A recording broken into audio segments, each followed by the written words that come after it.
The moment the door slammed shut inside Buckingham Palace, the message echoed far beyond the palace walls. The Bank of Dad was officially closed, permanently sealed, and Prince Harry was suddenly left staring at a financial storm he may never have imagined facing. For years, the world joked that no matter how dramatic the family feud became, no matter how many interviews or accusations flew across the Atlantic, there would always be one invisible safety net waiting quietly behind the scenes: King Charles.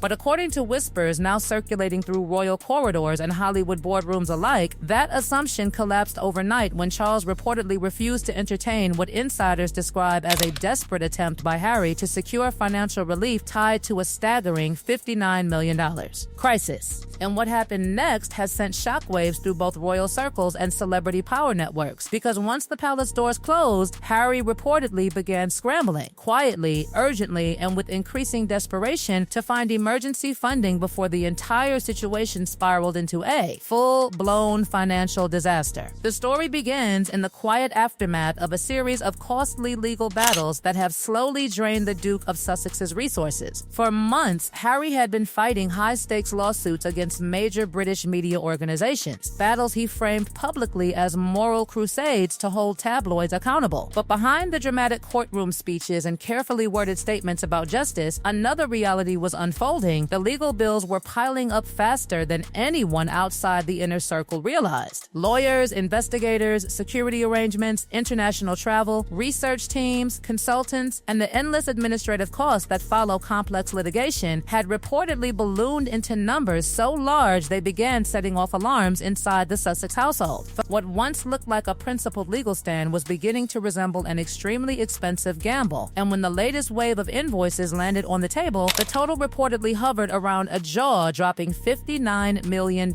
According to insiders who claim knowledge of the situation, Harry believed there was still one final solution. The same family he had spent years criticizing publicly might still step in privately when the stakes became truly catastrophic. The thinking, sources say, was that even if the relationship between father and son had deteriorated dramatically, the monarchy itself might see the situation as a reputational risk worth containing. If Harry collapsed financially while fighting lawsuits connected to the British press, the headlines could become explosive. From Harry's perspective, a financial rescue might not just help him, it might protect the institution as well. But if that was the plan, it reportedly collided with an entirely different reality inside Buckingham Palace. By the time the request, direct or indirect, depending on which version of the story you believe, reached the king's circle, Charles had already made a quiet but decisive calculation about his son's legal crusades. According to palace insiders, the king had warned Harry years earlier about the dangers of launching an endless war against the press, especially one fueled by lawsuits that could stretch across multiple jurisdictions and drag on for years. The warnings, those insiders say, were ignored, and now that the financial consequences had arrived, Charles reportedly felt there was only one possible response left. No, not a partial bailout, not a discreet private transfer, not a behind-the-scenes compromise designed to quietly stabilize the situation. The door, according to the rumors now rippling through royal commentary circles, was shut completely. For Harry, the impact of that refusal was immediate. Sources close to Hollywood investment networks claim that within days of the palace making its position clear, conversations began circulating about the Duke of Sussex searching for alternative financial lifelines. These were not the kind of routine business negotiations celebrities often pursue for new projects or production deals. These were described as urgent discussions, attempts to secure liquidity quickly before legal obligations and mounting expenses began closing in. And that's where the situation took an even more dramatic turn, because around the same time, whispers began emerging that Meghan Markle had already taken drastic steps of her own. Several entertainment industry observers claim Meghan had quietly begun reorganizing assets connected to her independent ventures, separating them as much as possible from Harry's legal battles. The goal, according to those rumors, was to protect her brand and business interests in case the legal fallout surrounding Harry expanded further. While no official documentation confirms these moves publicly, insiders insist the strategy was clear. If Harry's legal war became financially radioactive, Meghan needed to make sure her own ventures remained insulated from the damage. Suddenly, the narrative surrounding the couple began shifting. For years, they had presented themselves as a unified front, partners navigating life outside the monarchy together. But now, analysts in both royal and entertainment circles were noticing subtle changes in how the two operated it publicly. Meghan appeared increasingly focused on solo brand development, networking events, and lifestyle ventures, while Harry remained locked in the exhausting and increasingly expensive battle with the British press. And that shift has only fueled speculation that the financial strain behind the scenes is far more serious than anyone expected. One Hollywood financier reportedly described the situation bluntly during a private conversation that later leaked to gossip columns. According to the source, Harry's legal war had been framed publicly as a moral fight, but investors and business partners were beginning to view it as something else entirely, a financial black hole with no guaranteed payoff. Lawsuits against powerful media organizations can stretch for years, consume millions in legal costs, and still end with uncertain outcomes. For investors who prefer predictable returns, the entire situation was starting to look dangerously unstable. That perception matters because Harry and Meghan's post-royal life has relied heavily on partnerships with corporations, streaming platforms, publishers, and brand collaborators. Those deals were originally built on the couple's star power, their royal narrative, and the promise of exclusive storytelling. But as the lawsuits escalated and the legal drama intensified, some partners reportedly began asking an uncomfortable question: how much of Harry's time, money, and public image was being consumed by this fight? Behind the scenes, according to sources who claim insight into the Sussex financial ecosystem, emergency conversations began taking place. Advisors were reportedly examining everything: potential property refinancing, new media projects, investment partnerships, and even private lending possibilities. The goal was simple but urgent: generate enough financial breathing room to ensure that the legal battles could continue without triggering a broader financial crisis. Meanwhile, back in Britain, the palace remained silent. Officially, there was no confirmation that Harry had requested financial assistance and no acknowledgement of any $59 million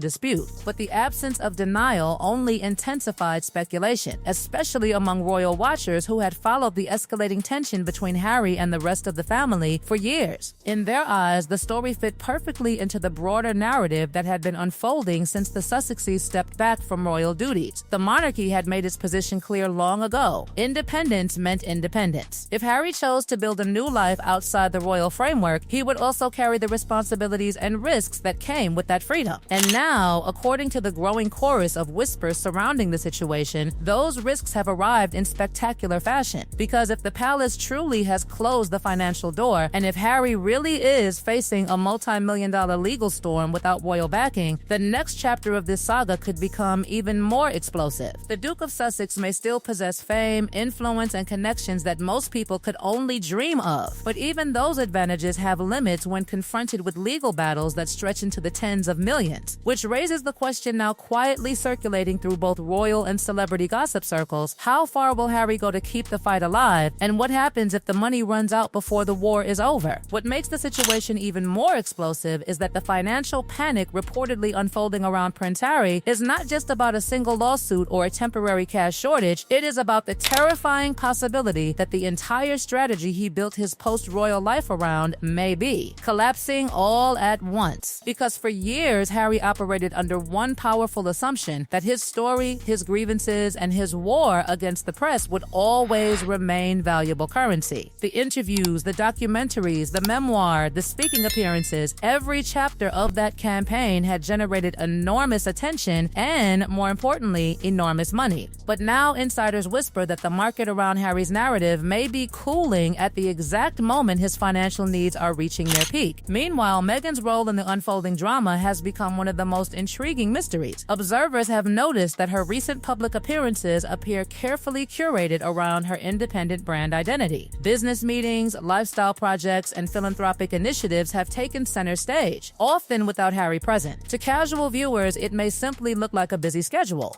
But inside gossip circles, the pattern has sparked intense speculation that Meghan is deliberately repositioning herself for a future where her commercial ventures stand completely separate from Harry's legal battles. That possibility does not necessarily mean the marriage itself is in trouble, but it does suggest a sophisticated strategy to protect her business empire if Harry's financial situation continues deteriorating. In fact, some Hollywood analysts believe Meghan's independent branding may ultimately become the couple's most valuable financial asset. Lifestyle brands, media production, and social influence markets can generate enormous long-term revenue if managed carefully. By building her own identity within those industries, Meghan may be creating a safety net that ensures at least one half of the Sussex partnership relationship remains commercially stable regardless of Harry's courtroom battles. Still, the larger question hanging over the entire saga refuses to disappear. Can Harry sustain his legal war long enough to prove his point, or will the financial pressure eventually force him to retreat? Because lawsuits against massive media organizations are rarely short or simple. They drag on through appeals, procedural challenges, and endless legal maneuvering. Each step costs money, each delay adds pressure,